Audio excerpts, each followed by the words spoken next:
अगले दिन कुछ ऐसे होंगे।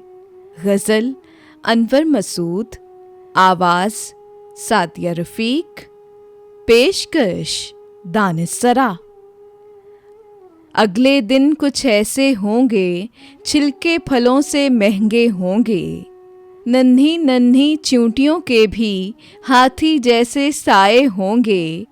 भीड़ तो होगी लेकिन फिर भी सूने सूने रास्ते होंगे। फूल खिलेंगे तन्हा तन्हा, झुरमट झुरमट कांटे होंगे।